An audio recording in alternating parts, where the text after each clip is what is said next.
This course will focus on more intermediate coding techniques in C# by providing an insight into Craig Reynolds' Boids flocking simulations.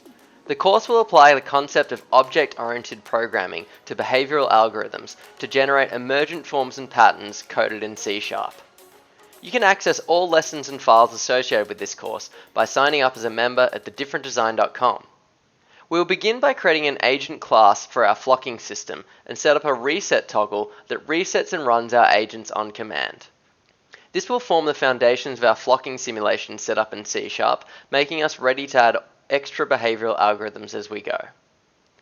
We will then begin by looking into Craig Reynolds' Boids behaviours and integrate a separation behaviour into our agent class. The separation behaviour works to prevent agent collisions and keep them nicely spaced and apart from each other during our simulation. Next, we will look at how to contain our agent simulation from the previous tutorial within any rectangular boundary we draw in Grasshopper. We will then continue with our agent system in C# for Grasshopper and begin looking into Craig Reynolds' cohesion behaviour from his Boids simulations. The cohesion behaviour works to bring agents closer to one another. It is calculated by finding the other agents in the current agent's field of view and then moving towards the average location of these agents. We'll then add Craig Reynolds' final Boids behaviour to our agent system, the alignment behaviour.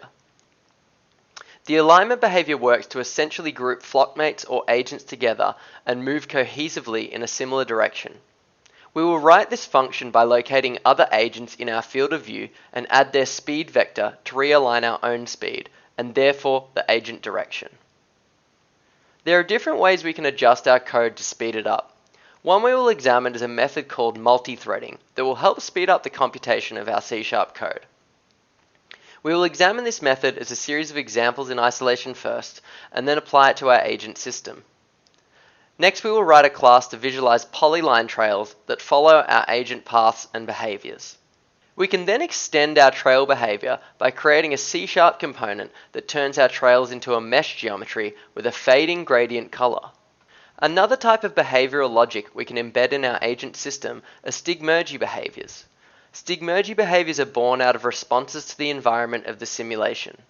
These could include things like behavior where agents have been running for a certain length of a simulation, a response to trails in the environment, or even responses to overly crowded areas in the simulation. This course is part of our Grasshopper course series on thedifferentdesign.com. You can access all lessons and files associated with this course by signing up as a member at thedifferentdesign.com today.